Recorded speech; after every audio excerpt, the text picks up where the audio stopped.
Eu não sabia como seguir em frente após a morte de Henrique. Diziam que o tempo curaria tudo, que eu precisava me distrair um pouco. Mas, para mim, não era tão simples assim. Nosso relacionamento nunca foi perfeito. Como qualquer casal, tivemos nossas brigas e momentos difíceis. Mas agora, só as boas lembranças pareciam importar. E com elas, veio a culpa. Eu me culpava por não ter dado a ele o filho que tanto sonhava. Era um desejo dele, e eu carregava a dor de nunca ter conseguido realizá-lo. Me perdoe, Henrique, murmurei, olhando para a foto dele em um porta-retratos. Ele estava sorrindo, com o bigode e a barba ligeiramente embaçados, como se me fizesse uma pergunta silenciosa. Ao lado da foto, havia um espelho redondo e empoeirado. Era um hábito estranho, mas eu gostava de ver meu rosto refletido perto do dele. Agora, porém, meu reflexo parecia tão abatido quanto eu me sentia, com traços marcados pela tristeza e pelo cansaço. Eu nunca fui uma mulher que chamasse atenção. De estatura mediana, com curvas discretas e ombros largos, eu era o retrato da simplicidade.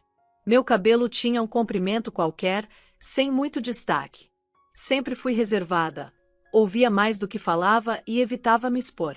Era uma pessoa discreta, quase invisível, daquelas que poderiam ser descritas como um rato cinza. A vida parecia ter perdido o brilho desde que Henrique partiu. O vazio que ele deixou era tão grande que eu mal conseguia encontrar uma maneira de seguir em frente. Henrique sempre foi cheio de energia. Mesmo nos momentos difíceis, quando discutiam, ele era intenso, sempre tentando transformar a tensão em algo mais leve. Nas boas semanas, ele me pegava no colo, sorrindo, insistindo em arrancar de mim um riso que, às vezes, surgia com esforço. Agora, ele não estava mais aqui, e eu seguia, ou pelo menos tentava. Os meus passos eram mais lentos. Parecia que o peso da tristeza não me deixava ir mais rápido. Meu sorriso era forçado, e só eu sabia o esforço que fazia para parecer que tudo estava bem. Caminhava, respirava, movia-me como quem cumpre um ritual vazio. O tempo, porém, parecia ter parado. Se eu pudesse correr para longe, pensei, olhando pela janela para a rua deserta. Talvez, fugindo, eu pudesse deixar as memórias para trás, mas fugir de mim mesma era impossível. A dor parecia inútil, mas era a única coisa que restava do nosso casamento. Era como se eu estivesse presa em um ciclo de anseio pela felicidade familiar que nunca alcançamos. Tudo desmoronou de forma tão rápida e brutal que ainda era difícil acreditar. Henrique era um homem saudável, cheio de vida, na casa dos 30 anos. Ele tinha reformado a casa de campo com as próprias mãos e transformado nosso apartamento em um lugar acolhedor. Foram 7 anos de casamento, encerrados tragicamente. Uma explosão de gás destruiu a casa onde ele estava. Entre os poucos objetos encontrados, havia um isqueiro de metal com o nome dele, um presente de infância de um amigo próximo. Enquanto olhava os pertences de Henrique, me vi diante de tantas coisas que ele usava. Roupas boas para o trabalho, botas térmicas resistentes e ferramentas que ele adorava manusear. Pensei em doar tudo, mas hesitei. E se as pessoas que recebessem não precisassem tanto quanto eu imaginava? E se fossem aproveitadores? Essa dúvida me incomodou, mas outra ideia surgiu: usar essas doações para ajudar quem realmente precisava. A ideia me trouxe uma leve sensação de alívio. Ao concentrar minha atenção nos problemas dos outros, minha própria dor parecia pesar um pouco menos. Assim, comecei a trabalhar em uma fundação que ajudava moradores de rua. Foi lá que, pela primeira vez em muito tempo, senti que tinha um propósito. Minha dedicação logo chamou atenção. Embora eu fosse reservada, minha combinação de praticidade e idealismo fez diferença. Vitor, o chefe da fundação, sempre dizia: aprendam com Marina. Ela nunca deixa nada pela metade. Vitor era um homem mais velho e gentil, que me tratava como uma protegida. Ele valorizava minha habilidade de entender as necessidades das pessoas e se tornou um mentor em minha nova jornada. Um dia, durante uma reunião sobre ações para a fundação, Vitor mencionou algo que chamou minha atenção. Marina, tem um homem interessante. Ele é médico, mas os outros sem-teto o chamam assim de forma quase irônica. Ele é reservado, difícil de lidar, mas parece ter potencial. Gostaria que você tentasse se aproximar dele e ver como podemos ajudá-lo. O nome dele era Alexander. Victor sabia poucos detalhes, apenas que ele fora um médico promissor cuja carreira foi destruída por um evento trágico. A história de Alexander era envolta em rumores.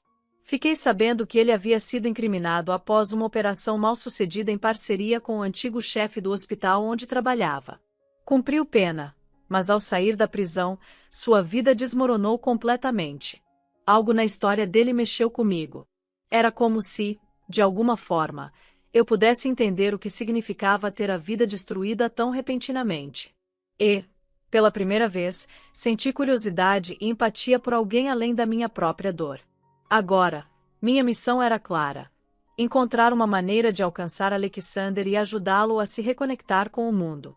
Alexander carregava nos ombros o peso de um mundo que parecia tê-lo abandonado. Após sua prisão por uma operação médica que deu errado, uma culpa que muitos acreditavam não ser dele, ele perdeu tudo: carreira, dignidade e até sua esposa. Ela vendeu o apartamento onde viviam, dizendo que precisavam de um lugar menor, mas no fundo, estava atrás de dinheiro rápido. Após o divórcio, Alexander ficou sem nada.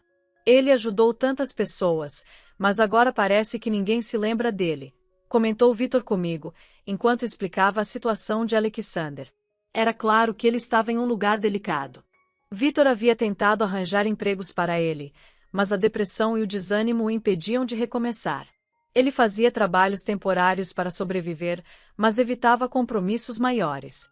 Às vezes, ele aceita pequenos bicos, mas o desgaste emocional e a falta de confiança são enormes. É como tentar encher o oceano com um copo de água, disse Victor. Decidi tentar ajudar. Sabia que não seria fácil, mas sentia que precisava fazer algo. Enquanto pensava em como abordá-lo, me ocorreu usar os pertences de Henrique, meu falecido marido, para isso. Colocar aquelas coisas em boas mãos parecia dar um propósito maior a algo que eu jamais conseguiria usar novamente. Alexander era um homem alto, com quase 2 metros, o rosto marcado por experiências difíceis. Seus olhos azuis ainda guardavam um brilho, mas agora eram cercados por traços de cansaço e sofrimento. Encontrei-o em um abrigo que muitos moradores de rua chamavam de depósito. Lá, ele e outros sobreviviam com o pouco que tinham. Como a vida acabou assim para ele? Pensei, enquanto o observava de longe. Respirei fundo e me preparei. Alexander não precisava de pena, mas de apoio. Ele parecia ser um homem orgulhoso, mas os traumas o haviam tornado sensível e desconfiado. A pobreza e o estado constante de alerta pareciam transformar as pessoas de maneiras que a riqueza jamais poderia. É impressionante como a falta de dinheiro desgasta alguém muito mais do que o excesso dele, pensei. Aproximei-me devagar e comecei a interagir com Alexander, oferecendo ajuda sem impor nada. No início, ele parecia desconfiado, mas aos poucos, percebi um brilho de gratidão em seu olhar. Enquanto distribuía algumas das coisas que eu havia trazido, roupas e botas térmicas que pertenciam ao meu marido, Alexander olhou para mim e comentou com um sorriso tímido: "Que sorte que seu marido tinha pés grandes." Eu ri. Era a primeira vez que via Alexander sorrir, e naquele momento, percebi que talvez, só talvez, o mundo ainda tivesse algo reservado para ele. Apesar de sua gratidão, percebi que Alexander evitava falar sobre assuntos pessoais. Havia algo delicado em sua maneira de ser, como se ele preferisse guardar suas dores e segredos para si. Mesmo assim, enxerguei nele uma centelha de esperança, algo que parecia resistir à escuridão que o cercava. Eu acreditava que, com o tempo, poderia ajudá-lo a reencontrar seu caminho, assim como tentava encontrar o meu. Quando entreguei a ele alguns itens que pertenciam ao meu falecido marido, Alexander parecia genuinamente agradecido, especialmente ao segurar uma grande garrafa térmica. Ele decidiu guardá-la para si. "Que presente útil", disse ele, com um sorriso raro, algo que contrastava com sua expressão geralmente fechada. Assenti com um breve sorriso e me despedi. Caminhei em direção ao ponto de ônibus, mas, após alguns minutos, ouvi passos apressados e respirações curtas atrás de mim. Meu coração disparou. Era difícil não imaginar o pior nessas situações. Virei-me lentamente, sentindo as pernas tremerem. Para meu alívio, era Alexander. Ele parecia hesitante, mas determinado. Desculpe, Marina, mas eu encontrei algo na garrafa térmica. Ele estendeu a mão, segurando um pedaço de papel e algumas notas de dinheiro dobradas. Havia R$ 100 e este número anotado dentro dela. Achei que devia devolver. Fiquei paralisada. Minha mente se encheu de perguntas. Seria algo que meu marido guardou? E de quem era aquele número?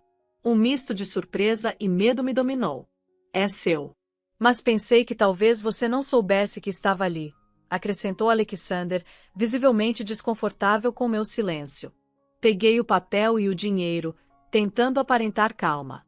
Forcei um sorriso, quase sussurrando. Ah, claro. Eu mesma devo ter colocado lá e esquecido. Era uma mentira óbvia, mas não queria prolongar o assunto. Respirei fundo e continuei.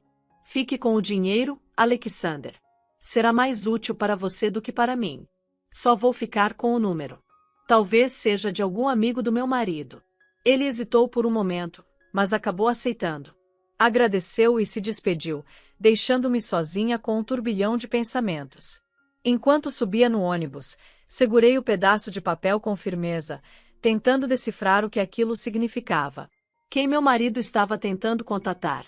Seria algo relacionado ao trabalho? Ou pior, uma amante? A ideia me causava um nó no estômago.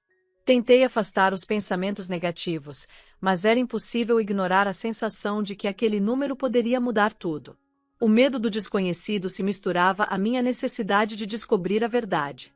No ônibus, uma senhora idosa percebeu meu olhar perdido e, gentilmente, comentou: Minha querida, os homens às vezes seguem caminhos que não podemos entender. Não adianta tentar controlá-los. Apenas siga em frente. Sorri sem jeito, mas suas palavras ficaram ecoando em minha mente. Seguir em frente parecia fácil na teoria, mas a verdade era que, até saber o que aquele número significava, minha mente não teria descanso. Senti uma onda de tristeza me invadir. Não queria discutir com a desconhecida, mas minha resposta saiu baixinha, quase como um sussurro. Ele não era assim. E ele já não está mais aqui. A lembrança de Henrique ainda era dolorosa, mas agora vinha acompanhada de dúvidas inquietantes. Olhei novamente para o número escrito no pedaço de papel. Não podia fugir da verdade, por mais assustadora que fosse. Precisava descobrir o que aquilo significava.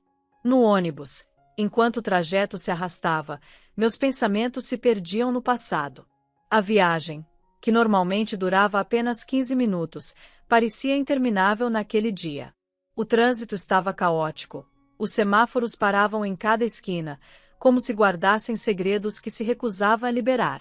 A lentidão do percurso me deu tempo para refletir, e as memórias começaram a surgir, uma após a outra. Lembrei-me de minha mãe e do pouco que sabia sobre meu pai. Era quase nada, exceto por um episódio específico, quando eu tinha 10 anos. Naquele aniversário, um homem apareceu de repente em nossa casa. Ele era alto, tinha um bigode marcante, cabelos castanhos e olhos intensos. Sem rodeios, ele se apresentou. Eu sou seu pai. Naquele dia, ele me deu uma boneca. Não era bonita. Pelo contrário, tinha uma expressão estranha, quase boba. Mas eu gostei do presente. Brinquedos eram um luxo que minha família não podia bancar. Quando ele foi embora, não consegui conter minha curiosidade e perguntei à minha mãe: Mamãe, por que ele veio? Minha mãe demorou alguns dias para responder. Quando finalmente o fez, contou uma história cheia de mágoa e tristeza. Aquele homem deveria ter se casado com ela, mas fugiu antes da cerimônia. Deixou-a sozinha, humilhada diante de todos os convidados. Ele disse que não estava preparado para tamanha responsabilidade, explicou minha mãe, a voz carregada de dor, enquanto tentava esconder as lágrimas que insistiam em cair. Eu não sabia o que dizer. A força que minha mãe sempre transmitiu parecia se desfazer naquele momento. Ela continuou, as palavras saindo pausadas, entrecortadas pela emoção. Mas isso já não importa mais. Eu o perdoei há muito tempo. Apesar das palavras de perdão, eu sentia que a ferida ainda estava aberta. Minha mãe era forte, mas naquele dia ela cedeu. As lágrimas caíram, e seu corpo pequeno tremia. Seus ombros pareciam os de um pássaro ferido, frágil e cansado. Mamãe, por que você está chorando? Perguntei, segurando sua mão com firmeza, na tentativa de consolá-la. Ela sorriu levemente, forçando uma calma que não sentia. Estou bem, minha filha. Só pensei em algo bobo. Mas eu sabia que isso não era verdade. A lembrança daquele homem havia reaberto uma ferida antiga, algo que minha mãe havia tentado esconder por anos. Enquanto o ônibus sacolejava pelas ruas movimentadas, observei as pessoas ao meu redor. Ninguém parecia perceber meu olhar distante, minha luta silenciosa para não deixar as lágrimas caírem. Elas ficavam presas na minha garganta, enquanto o peso dessas memórias apertava meu peito. Quando finalmente cheguei ao trabalho, senti uma pequena onda de alívio.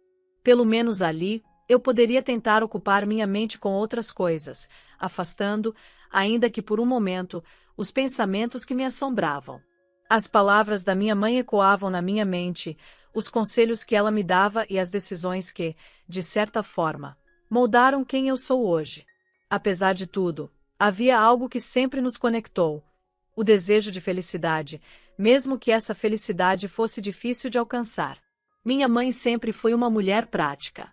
Quando eu era mais jovem, vivíamos contando com a solidariedade de vizinhos como a tia Lena, que frequentemente vendia roupas e itens que sua filha, Irina, já não usava.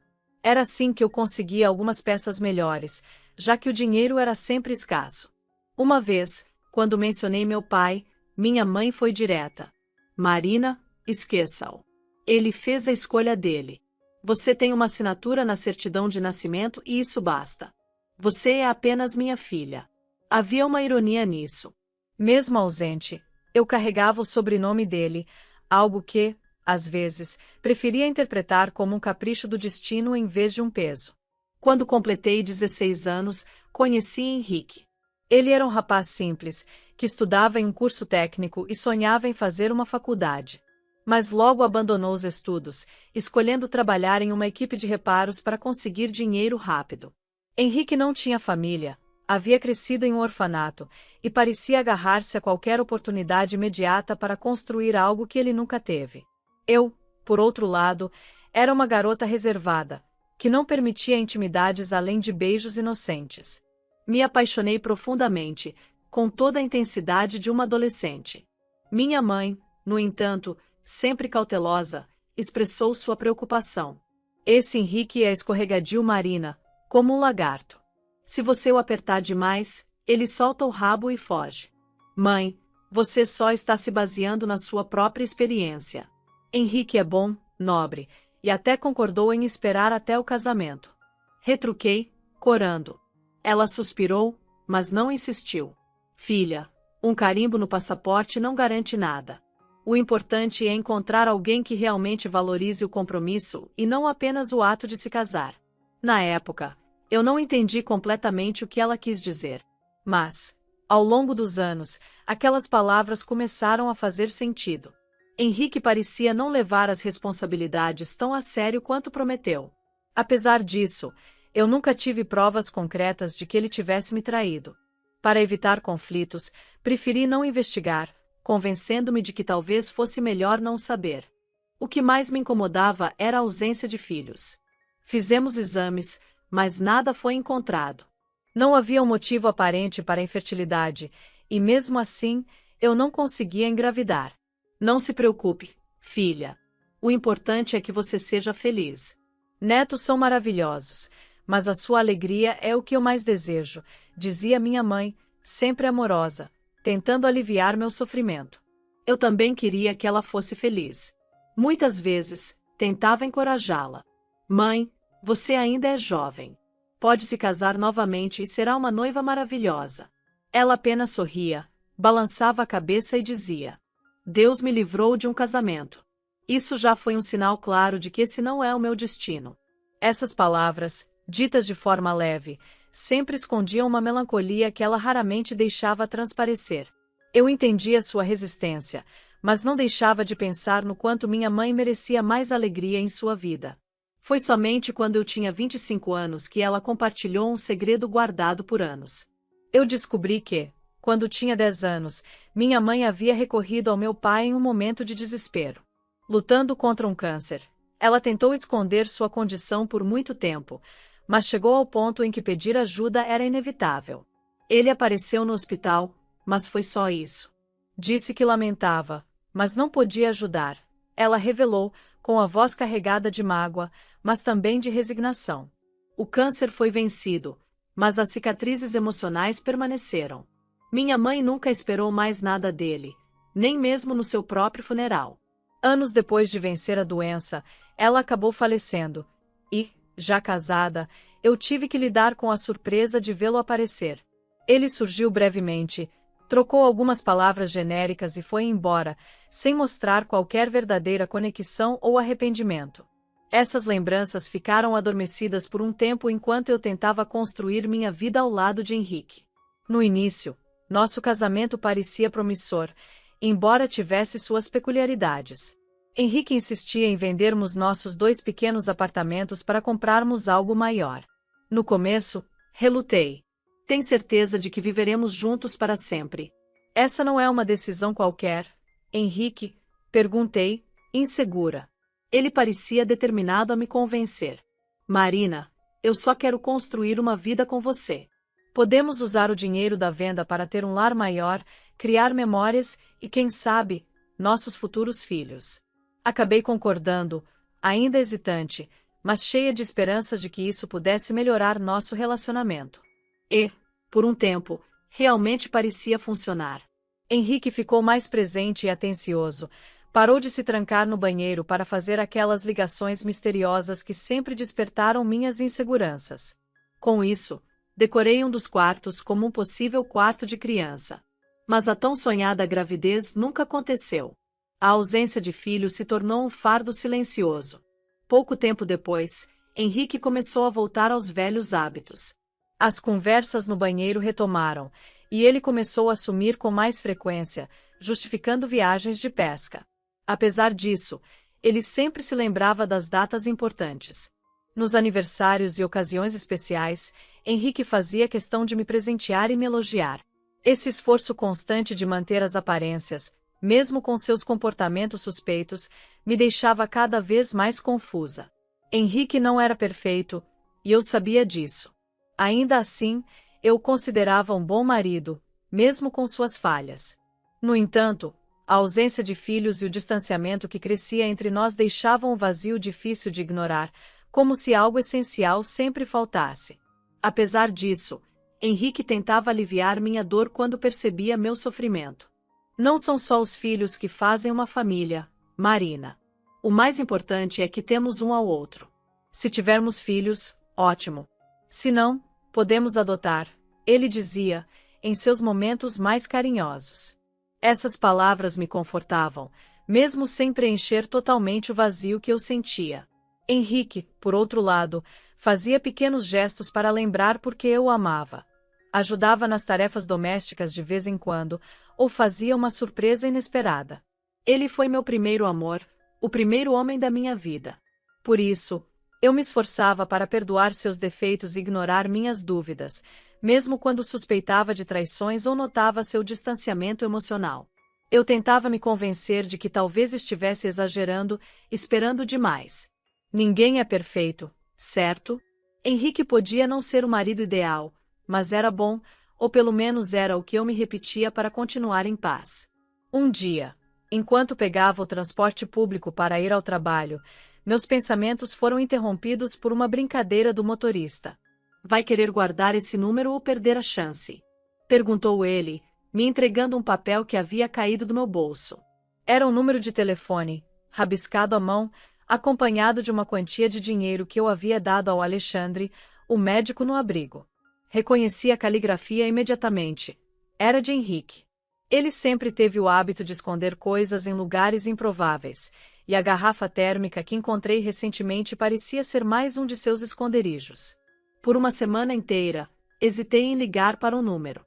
Algo sobre aquilo me deixava inquieta, como se uma verdade incômoda estivesse à espreita. Mas, após noites de insônia e falta de apetite, decidi que precisava saber.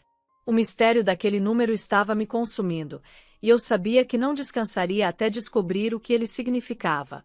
Com o coração acelerado, disquei o número e esperei. Após alguns toques, uma voz masculina atendeu. Alô, aqui é o professor Dennis. Engoli em seco antes de responder. Olá. Desculpe incomodar, mas este número estava em algo que pertenceu ao meu marido, Henrique Silva. Ele faleceu.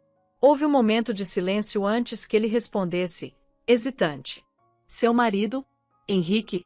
Espere, você está falando do Henrique que veio aqui ao orfanato. Senti um arrepio percorrer minha espinha. Sim, ele esteve aí? Sim, ele veio pessoalmente algumas vezes. Ele parecia muito preocupado com o pequeno Pedro. Minha cabeça girava com as informações, mas eu consegui perguntar. Pedro? Quem é ele? E o que meu marido fazia por ele? O professor Dennis suspirou antes de responder. Pedro é um bom menino, mas enfrenta alguns desafios. Ele tem um atraso no desenvolvimento e a mãe dele morreu no parto. Henrique conhecia a mãe do Pedro, parece que tinham algum tipo de ligação. Ele parecia determinado a ajudar o menino, como se sentisse uma responsabilidade por ele. Minhas mãos tremiam enquanto eu segurava o telefone. A cada palavra do professor, o mistério ao redor do meu marido só aumentava. Porque Henrique nunca havia me contado nada sobre Pedro ou sobre essa mulher. Enquanto o professor continuava a falar, comecei a conectar as peças em minha mente. Seria Pedro um filho ilegítimo de Henrique? Ou talvez ele estivesse tentando adotar a criança sem me contar. As possibilidades eram muitas, e nenhuma parecia trazer alívio. Minha mente era um turbilhão enquanto ouvia o professor Dennis explicar sobre o menino Pedro, de 7 anos. Ele falava com cuidado, mas cada palavra parecia um golpe. Será que Henrique planejava adotá-lo? Será que ele estava lidando com isso sozinho e não teve tempo de me contar? É minha culpa, por não ter dado um filho a eles. Esses pensamentos ecoavam na minha cabeça enquanto o professor continuava. Pedro tem algumas dificuldades, mas é um bom menino. Ele precisa de apoio, mas é muito esperto. Henrique sempre vinha visitá-lo. Ele parecia se importar muito com o garoto, mas nunca vinha sozinho. Estava sempre acompanhado de uma mulher. Essa informação me atingiu como uma pancada. Quem era essa mulher? Porque Henrique nunca me contou nada sobre Pedro ou essas visitas. Minha mente tentava desesperadamente fazer sentido daquilo, mas cada nova peça do quebra-cabeça parecia mais confusa. Fiquei paralisada. As palavras não vinham. Minha mente ainda processava a ideia de que Henrique pudesse ter tido 2 amantes, uma delas morrendo no parto e a outra o acompanhando ao orfanato. Essa possibilidade parecia insuportável. Instintivamente, abri a janela ao meu lado, buscando ar, mas a sensação de sufocamento persistia. Meu marido morreu. Como ele poderia ter estado aí? Perguntei, minha voz saindo trêmula e insegura. Houve uma pausa do outro lado da linha antes que Dennis respondesse. Eu entendo que isso é confuso para você. Mas eu realmente o vi. Henrique esteve aqui, pessoalmente, com Pedro. Ele parecia muito preocupado com o menino. Um arrepio percorreu meu corpo. Meu coração estava pesado e minha mente gritava perguntas que eu não conseguia fazer em voz alta. Tem certeza de que era ele? Henrique morreu há 6 meses. Insisti, a voz falhando, como se o simples fato de dizer isso pudesse mudar a realidade. O professor Dennis fez outra pausa antes de responder, com um tom mais cauteloso. Tenho certeza de que era ele. Não sei o que pode estar acontecendo, mas se precisar de mais informações ou ajuda, por favor, me procure. Antes que eu pudesse dizer qualquer coisa, ele desligou. Fiquei ali, olhando para o telefone como se ele pudesse me oferecer as respostas que eu tanto precisava. A ideia de que Henrique, meu marido falecido, pudesse estar vivo ou escondendo segredos tão profundos era algo que eu não sabia como lidar. Ainda em choque, peguei a foto de Henrique que estava na estante, em um misto de raiva e dor, a atirei contra a parede. Então você está vivo? E como fica tudo o que passamos juntos? Murmurei, quase sem perceber, enquanto me abaixava para recolher a moldura, que milagrosamente permaneceu intacta. Segurei a foto por um momento, tentando recuperar a calma. Limpei a poeira da superfície, como se aquele gesto pudesse organizar os pensamentos tumultuados em minha mente. E se o professor estiver enganado? Deve haver alguma explicação para isso, pensei, tentando me agarrar a qualquer lógica. Mas cada detalhe parecia apenas aumentar o mistério. Eu sabia que não encontraria respostas no orfanato. O professor havia sido claro ao dizer que não me mostraria imagens das câmeras de segurança. Eu precisava de outra abordagem. Decidi entrar em contato com Igor Pereira, o dono da casa onde Henrique supostamente havia morrido. Talvez ele tivesse alguma informação que me ajudasse a preencher as lacunas. Enquanto discava o número de Igor, lembrei-me do que aconteceu no dia do reconhecimento do corpo. A identificação de Henrique havia sido feita apenas com base em um isqueiro e nos sapatos parcialmente queimados que foram encontrados entre os escombros. Um arrepio percorreu minha espinha. E se ele não estiver morto? E se tudo isso for uma farsa? Quando Igor atendeu, minha voz saiu hesitante. Precisamos conversar. Acho que você pode me ajudar a entender melhor o que aconteceu. Do outro lado da linha, Igor respondeu de forma cordial, sem notar o turbilhão que me consumia. Claro, Marina. Eu entendo como é difícil lidar com a perda de alguém querido. Venha amanhã, e discutiremos tudo com calma. Desliguei o telefone, mas minha mente não se aquietava.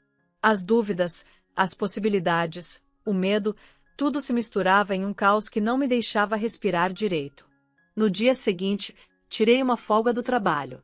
Eu sabia que precisava revisitar o lugar onde o corpo de Henrique havia sido encontrado.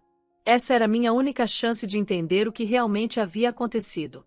Quando cheguei à casa, encontrei Igor esperando por mim na entrada. O local parecia tão quieto, tão comum, que era difícil imaginar que algo tão terrível havia acontecido ali. Não quero saber de muitos detalhes, Igor. Só quero andar por aqui e tentar entender o que aconteceu, disse a ele, tentando manter a voz firme, embora minhas mãos estivessem trêmulas. Ele assentiu e abriu espaço para que eu explorasse. Cada canto da casa parecia guardar uma sombra, uma memória, algo que não se encaixava. Meu coração batia acelerado, como se eu estivesse à beira de descobrir algo que mudaria tudo. Enquanto eu conversava com Igor na casa onde Henrique supostamente havia morrido, a tensão era palpável. Ele trabalhava na imobiliária que havia alugado o imóvel. Mesmo diante de tudo que eu havia relatado, parecia mais interessado em outros detalhes. Após ouvir pacientemente meu relato sobre a ligação com o professor, ele me encarou com um olhar desconfiado. Marina, você sabia que havia um esconderijo aqui na casa? Perguntou Igor, sua voz carregada de insinuações. Fomos informados de que Henrique guardava uma grande quantia de dinheiro e joias neste lugar. Parece que ele tinha seus motivos para manter isso escondido. Meu coração disparou, e por um instante, não consegui formular uma resposta. A ideia de que Henrique pudesse ter escondido dinheiro, ou pior, ter forjado sua própria morte para desaparecer com ele, era sufocante. Meu marido não tinha dinheiro, Igor. Ele nunca foi rico. Não sei de onde isso está vindo, mas você está enganado. Tentei manter a voz firme, mas a dúvida dentro de mim era quase tão grande quanto a incredulidade dele. Igor cruzou os braços, analisando minhas palavras. Bom, durante a explosão, algumas joias foram encontradas, mas estavam derretidas. Não havia sinal de dinheiro. Talvez as cédulas tenham queimado, ou talvez nunca tenham existido. Mas isso levanta perguntas, Marina. Você sabe se Henrique estava envolvido em algo? Não. Respondi rapidamente, a voz tremendo. Ele era um homem comum, Igor. Fazia reformas, trabalhava honestamente. Isso não faz sentido. Igor suspirou, ainda desconfiado. A explosão foi acidental, mas isso não explica tudo. Se Henrique está vivo, como você parece suspeitar, quem foi que morreu no lugar dele? E, sinceramente, Marina, isso precisa ser esclarecido. Não sabemos quem mais pode estar envolvido nisso. Suas palavras me atingiram como um soco no estômago. Fiquei em silêncio por alguns segundos, tentando organizar minha mente, que parecia girar em círculos. Despedi-me de Igor com um aperto de mão firme e concordei que manteríamos contato caso algo novo surgisse. No entanto, minha cabeça estava a mil. No caminho de volta para casa, me questionei sobre quem Henrique realmente era. Poderia ele ser um traidor? Um ladrão? Um mentiroso? Ou tudo isso junto? A dor de imaginar que nosso casamento fora uma farsa era insuportável. Naquela noite, deitei-me, mas o sono não veio. Virava-me de um lado para o outro, o rosto de Henrique surgindo em meus pensamentos, como se risse de mim. Num ato de desespero, virei sua foto para baixo, mas nem isso trouxe alívio. Passei a noite sendo atormentada por pesadelos, revivendo momentos de nossa vida juntos, agora tingidos por suspeitas e mágoa. Quando finalmente adormeci, fui despertada pelo toque do telefone. Ainda sonolenta, atendi sem nem olhar quem era. Alô? Quem está falando? Perguntei, minha voz rouca. Reconheci a voz do outro lado imediatamente. Era o professor Denis. Desculpe incomodá-la novamente, Marina, mas Pedro teve um colapso nervoso ontem à noite. O pai dele não apareceu para buscá-lo, e eu preciso de ajuda com urgência. Entendo que você tenha uma relação complicada com seu marido e até ouvi dizer que ele está morto, mas estou muito preocupado com o menino. Minha mente, que ainda tentava acordar completamente, travou ao ouvir aquilo. Henrique, pai de Pedro. Antes que eu pudesse reagir, Denis continuou. Se Henrique aparecer, por favor, me avise. Estou muito preocupado com a criança e não sei mais o que fazer. Vou tentar convencê-lo a ajudar Pedro, disse Denis antes de encerrar a ligação. Fiquei em silêncio, sem saber como reagir. Justificar novamente que não havia inventado a morte de Henrique parecia inútil. Eu estive no funeral, vi o caixão ser enterrado. Mas agora as dúvidas começavam a corroer minha mente. Respirei fundo, tomei um calmante e me preparei para ir ao trabalho. Era a única coisa que me ajudava a manter algum controle em meio ao turbilhão de pensamentos. Meu celular tocou novamente enquanto eu estava no micro-ônibus. As ligações incessantes já começavam a me deixar inquieta. O que mais poderia acontecer? Dizem para não despertar problemas enquanto estão quietos, mas parecia que a calmaria havia acabado para mim. Atendi o telefone com hesitação e ouvi a voz furiosa de Igor Pereira, o dono da casa onde Henrique supostamente havia morrido. Por que você ligou para aquele número? Ele disparou com brusquidão. É Marina, não é? Esposa daquele ladrão que me roubou. A entonação desdenhosa e ameaçadora fez meu coração disparar. Ele continuou, sem me dar chance de responder. Seu marido me enganou, e agora você está tentando acobertá-lo. Não está? Escute bem, você vai pagar pelo que ele fez. Eu não sei onde Henrique está, nem sequer sei se ele está vivo. Balbuciei, com a voz trêmula, meu rosto queimando de indignação e medo. Então encontre ele e devolva o que ele roubou, ou você vai perder mais do que imagina. Igor gritou antes de desligar abruptamente. A pressão daquelas palavras foi demais para mim. Pedi ao motorista do ônibus que parasse e desci, sentindo um nó na garganta e o peso de uma angústia que parecia esmagar meu peito. Por um instante, temi que tudo aquilo pudesse ser verdade. Mais tarde, naquela mesma noite, homens enviados por Igor apareceram na minha casa. Eram brutais e não mediram palavras ou gestos para me intimidar. Exigiram meu passaporte e as poucas economias que eu tinha guardado. Eu tentei resistir, recusando-me a entregar qualquer coisa, mas não tive escolha. Fui coagida a assinar um documento em que, voluntariamente, abri a mão do imóvel. Sem forças, me sentei no chão vazio da casa que, até aquele momento, chamava de lar. As lágrimas vieram, mas logo foram substituídas pela indignação. Eu precisava descobrir a verdade sobre Henrique. Não apenas por mim, mas também por Pedro, que ainda esperava por alguém que talvez nunca voltasse. Uma das cenas que mais ficou gravada na minha mente foi de uma mulher, careca e tatuada, que se aproximou segurando uma seringa. Ela sussurrou, com um tom ameaçador. Você não quer colaborar de forma amigável? Uma injeção dessas e você pode ter um ataque cardíaco. Ninguém vai notar se sua assinatura foi forçada ou voluntária. Eu fingi estar completamente apavorada com a situação e, de fato, estava. Abalada pelas revelações sobre o passado de Henrique e a pressão avassaladora que se acumulava, acabei assinando o documento, como se estivesse em um transe. No dia seguinte, procurei meu chefe, Vitor Gonçalves, para tentar encontrar uma solução para minha situação. Estou passando por uma situação difícil. Posso morar no trabalho por enquanto? Perguntei, com a voz trêmula, tentando disfarçar o desespero que começava a me consumir.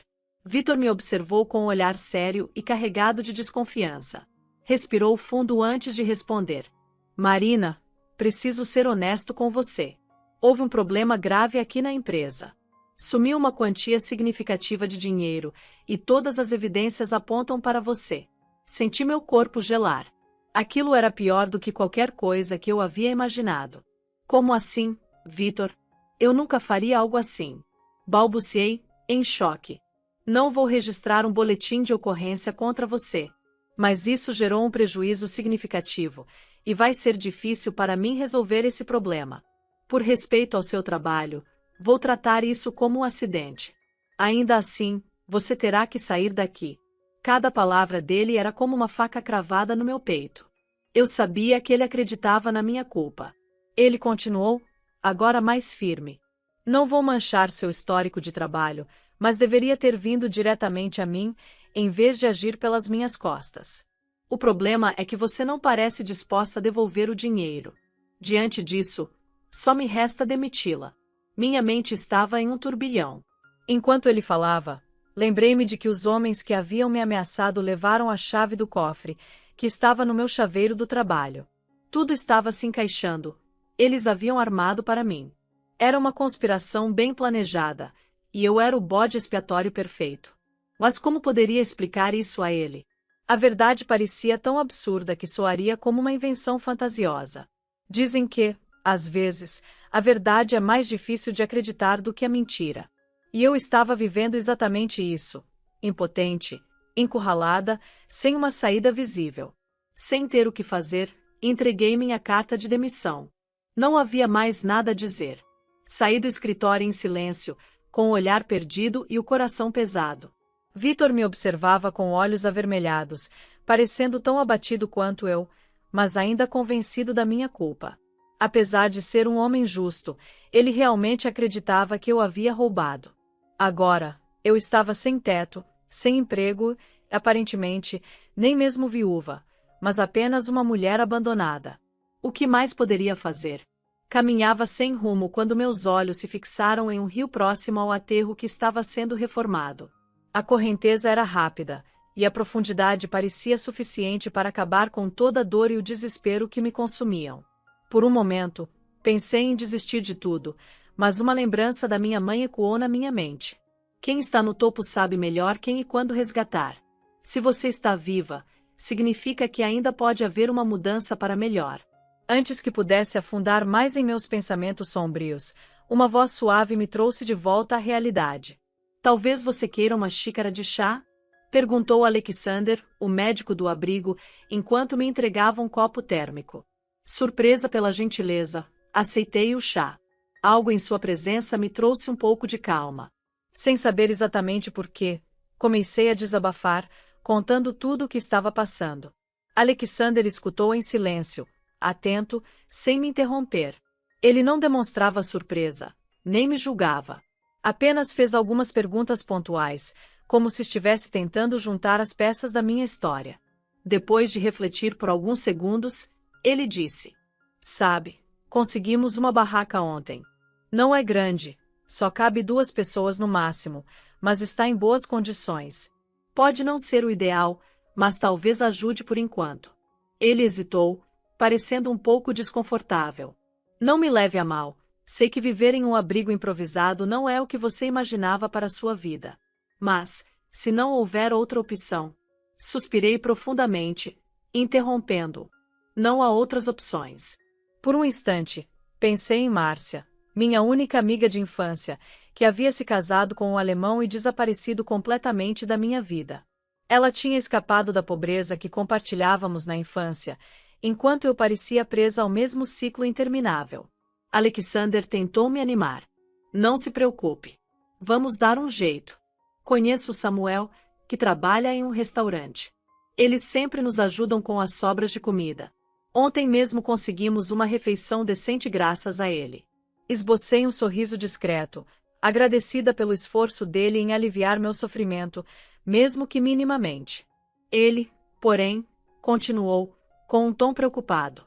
Também precisamos pensar nas roupas. Não dá para depender só de doações. Mas fique tranquila, vamos encontrar uma solução. Por mais desconfortável que fosse, senti que Alexander estava tentando, de forma sincera, trazer alguma esperança para o meu futuro incerto. Minha vida parecia uma aquarela borrada, com as cores se misturando de forma desordenada após tantas perdas. O sol ainda brilhava no céu, mas eu sabia que essa trégua era passageira. Com uma ponta de determinação, agarrei-me ao meu tablet, um dos poucos bens que consegui salvar. Pensei em criar um blog, um espaço para contar histórias das pessoas que, como eu, estavam à margem. Talvez, ao compartilhar nossas vivências, alguém se sensibilizasse e decidisse ajudar. Ainda assim, Alexander me alertou com um tom sério. Você pode escrever sobre as histórias, mas precisa garantir que todos concordem. Ninguém tem o direito de expor a vida de outra pessoa sem permissão. Passei semanas morando na barraca que ele conseguiu para mim. Não era o que eu imaginava para minha vida, mas, surpreendentemente, não era tão ruim quanto pensei que seria. Os outros moradores da comunidade me apoiaram de uma maneira inesperada. Eles me deram um apelido, Desesperada. Não era por desprezo, mas porque viam em mim alguém que, apesar de tudo, nunca desistia. Alexander foi uma verdadeira luz em meio à escuridão. Ele usou suas conexões para me conseguir roupas, ainda que alguns tamanhos maiores, itens de higiene pessoal e até mesmo me mostrou onde poderia tomar banho gratuitamente. Lembro que, ao me entregar os itens, ele corou, o que trouxe um raro sorriso ao meu rosto. Com o tempo, comecei a notar a forte rede de apoio entre os moradores. Se alguém recebia algo, dividia com os demais. Era uma solidariedade genuína, algo que eu nunca tinha experimentado de forma tão pura. Aquela comunidade, com todas as suas dificuldades, tinha mais humanidade do que muitos lugares em que já estive.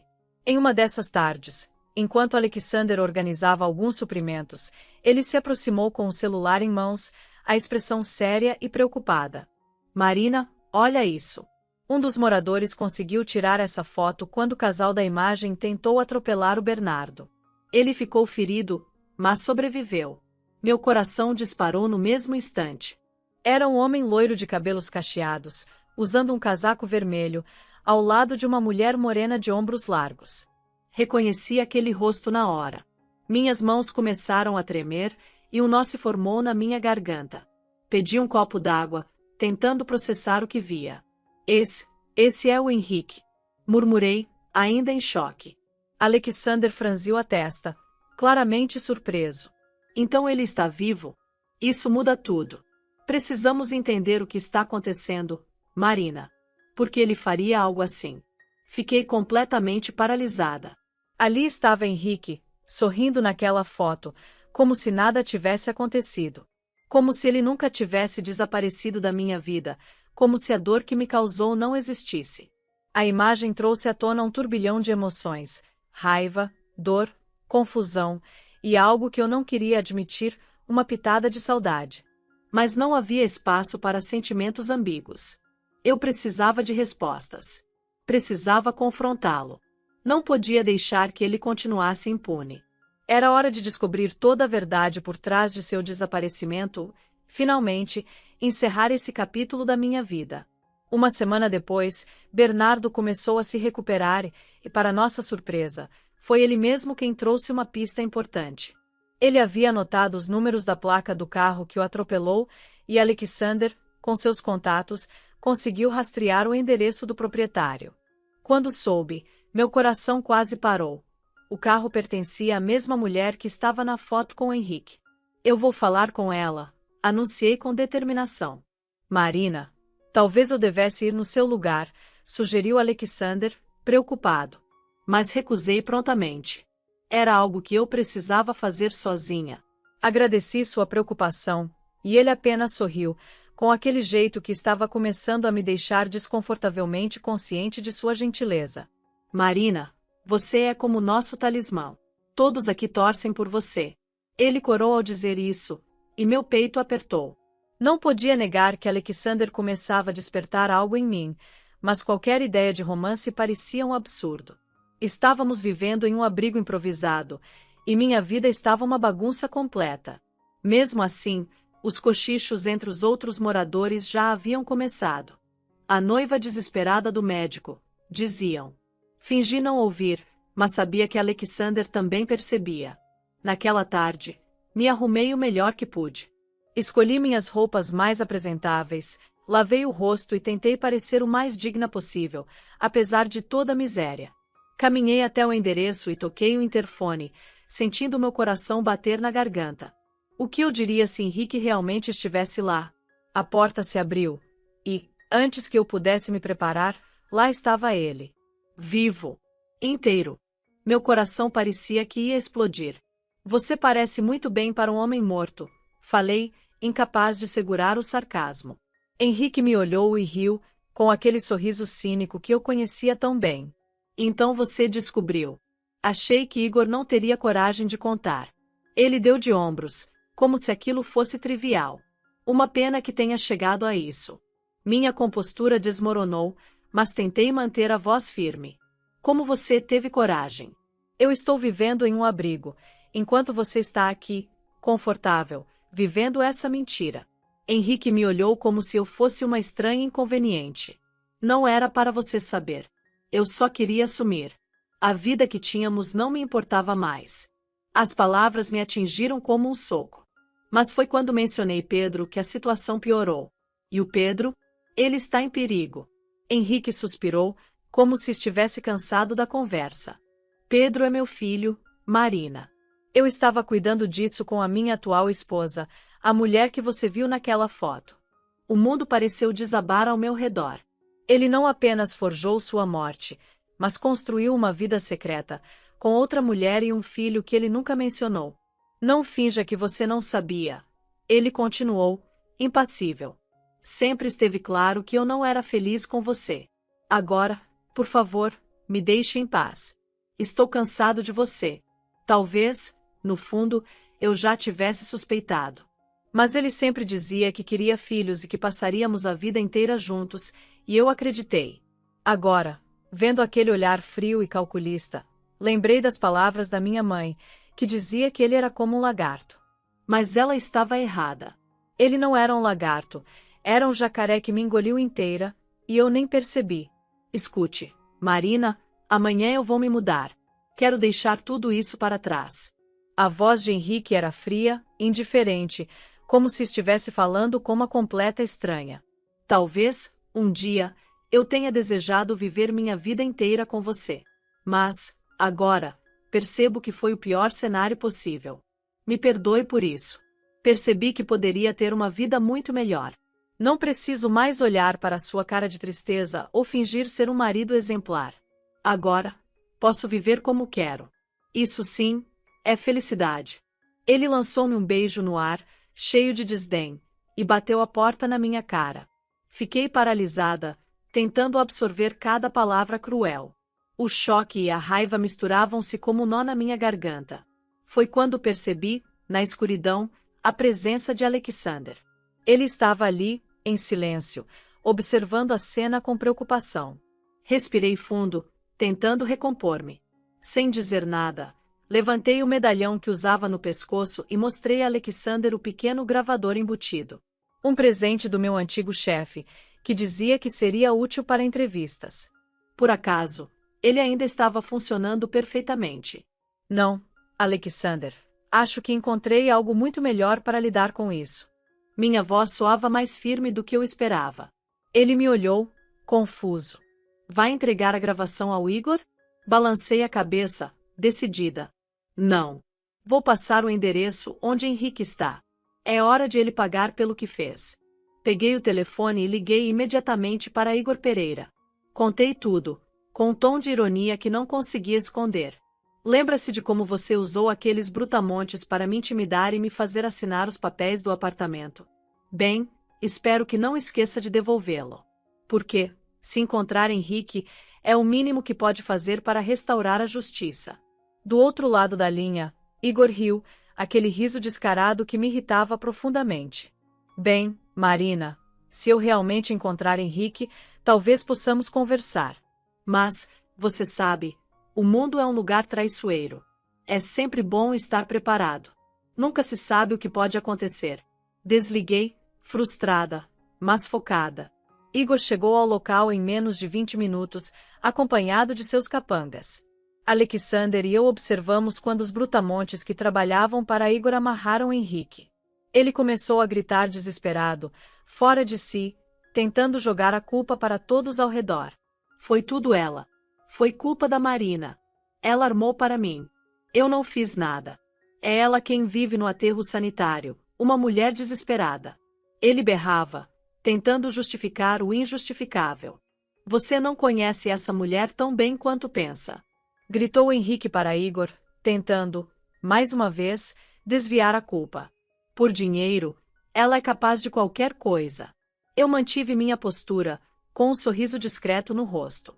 Depois de tudo o que ele havia feito, Henrique finalmente enfrentava as consequências de suas escolhas. Era um alívio vê-lo exposto por suas mentiras e ações. No entanto, Igor Pereira me deu uma notícia que destruiu qualquer senso de justiça que eu ainda nutria. Ele foi direto. Marina, eu não vou devolver o apartamento. Vou ficar com ele como compensação pelos danos morais que você me causou. Você devia estar feliz por ainda estar viva. Saí, sem palavras. Mais uma vez, parecia que a justiça escapava por entre os meus dedos. Quando a polícia finalmente chegou para prender Igor, encontraram Henrique amarrado no porão da casa dele. Ele estava espancado, exausto, mal alimentado e recebia água apenas raramente. A investigação revelou que o dinheiro que Henrique havia roubado já estava com Igor e seus capangas. Todos foram responsabilizados pelos crimes cometidos. No final, Henrique, Igor e os brutamontes enfrentaram as consequências legais. Desesperado para limpar sua imagem, Igor tentou uma última cartada. Contratou jornalistas para publicar artigos me acusando de fraude, afirmando que minha história era apenas uma estratégia para atrair fama. Ele alegava que minha vida no abrigo era um golpe bem planejado. Mas sua estratégia saiu pela culatra.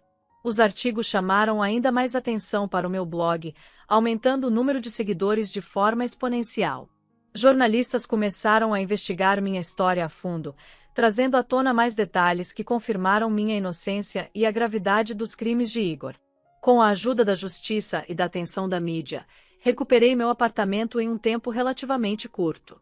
Além disso, participei de vários programas de televisão que deram ainda mais visibilidade à minha história. Durante um desses programas, Pedro Gonçalves, meu antigo chefe, pediu desculpas publicamente. Marina, me perdoe. Fui injusto com você. Se eu soubesse da verdade, nunca teria agido daquela forma. Dizem que não se deve julgar ninguém sem saber dos fatos, e agora entendo isso mais do que nunca. Aceitei suas desculpas, mas decidi não voltar a trabalhar. Em vez disso, iniciei meu próprio projeto social. Não buscava fama ou reconhecimento, mas, para minha surpresa, as doações e o apoio de voluntários superaram todas as minhas expectativas. Minha prioridade foi ajudar os moradores de rua que haviam se tornado minha nova família. Ajudei alguns a encontrar empregos e reconstruir suas vidas. Outros receberam apoio para se reconectar com suas famílias.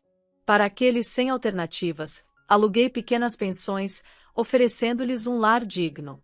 Alexander, o médico que tanto me ajudou, também recebeu a justiça que merecia. Uma investigação conduzida por jornalistas e detetives provou que ele havia sido incriminado injustamente. Descobriu-se que o médico-chefe que havia arruinado a carreira de Alexander estava planejando fazer o mesmo com outro cirurgião. Graças à investigação, ambos foram inocentados, e Alexander pôde retornar à medicina, recuperando sua dignidade e propósito. Minha jornada havia sido difícil, mas, finalmente, eu sentia que estava no caminho certo. Apesar de tudo, a vida me deu a oportunidade de transformar minha dor em força, e minha história em inspiração para outros. Minha vida mudou completamente quando conheci pessoalmente o professor do orfanato, e depois de algum tempo, decidi adotar Pedro. Não se preocupe, ele é muito inteligente. Apenas um pequeno atraso no desenvolvimento, mas com carinho e dedicação, logo será como qualquer outro garoto da idade dele, disse Dennis, o professor, que se revelou uma pessoa extraordinária. Ele e sua esposa haviam adotado 5 crianças consideradas problemáticas e também tinham 2 filhos biológicos. Pedro logo começou a alcançar os colegas, e ninguém mais notava qualquer diferença entre ele e as outras crianças. Ele era um menino comum e feliz, e isso enchia meu coração de alegria. Um dia, enquanto estávamos jantando, Pedro olhou para mim com aquele olhar curioso de quem está prestes a soltar uma de suas perguntas diretas e inesperadas. Mamãe, por que você não se casa com o tio Alexander? Fiquei sem palavras por um momento, mas sorri. Pedro sempre foi perspicaz, enxergando além do que eu demonstrava. Pedro, não é tão simples assim, respondi, tentando mudar de assunto. Mas ele não se deu por satisfeito e insistiu. Ele gosta de você. E eu gosto dele. Antes que eu pudesse responder, a campainha tocou. Era Alexander, com um buquê de flores nas mãos e um sorriso nervoso. Pedro correu até ele, como sempre fazia, e soltou. Tio Alexander, você trouxe flores para a mamãe? Alexander ficou vermelho, mas riu. Sim, Pedro, trouxe. Enquanto colocava as flores em um vaso, Alexander me olhou com seriedade, mas também com ternura. Pedro, mais uma vez, não perdeu tempo. Tio Alexander, você veio aqui para pedir a mamãe em casamento, não veio? Eu vi o terno, aquela caixinha no seu bolso. É um anel, né? Alexander riu, claramente pego de surpresa pela sinceridade de Pedro. Ele tirou a caixinha do bolso e se ajoelhou, me olhando nos olhos. Marina, você aceita se casar comigo? Por um momento, o mundo pareceu parar. Pedro pulava de alegria ao meu lado, batendo palmas, enquanto eu sentia meu coração disparar. Sim, Alexander. Eu aceito. As flores, já colocadas no vaso, espalhavam um perfume suave pela sala, como se selassem aquele momento. Rimos juntos, um riso sincero que parecia dissipar todo o peso do passado. Agora, estávamos prontos para começar uma nova etapa, juntos. E, de alguma forma, tudo parecia finalmente estar no lugar certo.